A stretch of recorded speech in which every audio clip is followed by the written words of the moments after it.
প্রচণ্ড ভালোবাসার পরেও আপনি যাকে পেলেন না, তার জন্য মন খারাপ করা কিংবা আফসোস করা নিছক বোকামি বই কি।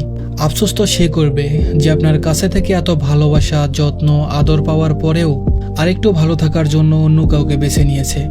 ভালোবাসার মানুষটাকে মুক্ত করে দিতে হয়, যাতে মানুষটা অন্তত দেখতে পারে পৃথিবীর আর কেউ তাকে ঠিক আপনার মতো করে ভালোবাসতে পারে কিনা, বুঝতে পারে কিনা।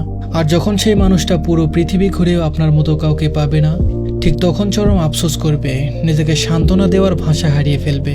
আপনাকে কষ্ট দিয়ে অন্য কোথাও সুখ সে কোনোদিনও পাবে না, এটা নিশ্চিত থাকুন।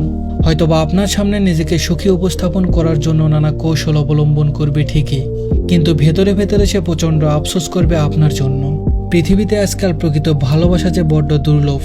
যে মানুষ সামান্য একটু সুখের লোভ করে ভালোবাসাকে অবজ্ঞা করে, সে মানুষ আর কোনোদিনও ভালোবাসা পায় না।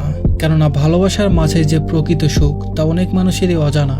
যাকে মন প্রাণ দিয়ে ভালোবাসতেন, যত্ন নিতেন, আগলে রাখতেন, তাকে না পাওয়াটাই বেশ ভালো। নিজের ভালো যে না বুঝে আপনাকে তীব্র আঘাত দিয়ে নিজের সুখের লোভে অন্য কাউকে বেছে নিয়েছে, তার কাছে আপনি অন্তত কখনোই ভালো থাকার আশাটা রাখতে পারেন না, ভালো থাকতে পারবেন না, ভালো থাকার কথাও না। মনে রাখবেন, যাকে প্রচণ্ড ভালোবাসা যায় তার থেকে যে প্রচণ্ড ভালোবাসে তাকে হারানোর বেদনা অধিক কষ্ট এবং যন্ত্রণাদায়ক বটে। আজ ভালোবাসার মানুষটাকে না পেয়ে আপনি যে আঘাত পাচ্ছেন, নিজেকে তিলে তিলে শেষ করে দিচ্ছেন, সেই মানুষটাও একটা সময় ঠিক আপনার থেকেও দ্বিগুণ কষ্ট পাবে। কেবল আপনার থেকে পাওয়া প্রচণ্ড ভালোবাসা, যত্ন এবং আদরের কথা মনে করে বিশ্বাস করুন, অবশ্যই পাবে। ভালোবাসার সময় কখনোই কারো কাছে তার দেনা পাওনা বাকি রাখে না। সময় মতো সুদে আসলে সব শোধ করে দেয়। তারপর আপনি একটা সময় ঠিকই তার স্বার্থপরতার কথা ভেবে নিজেকে বদলে নেবেন, কষ্টকে জয় করে নিজে ভালো থাকা শিখে নেবেন।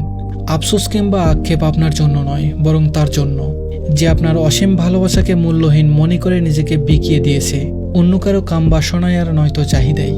ধন্যবাদ সবাইকে।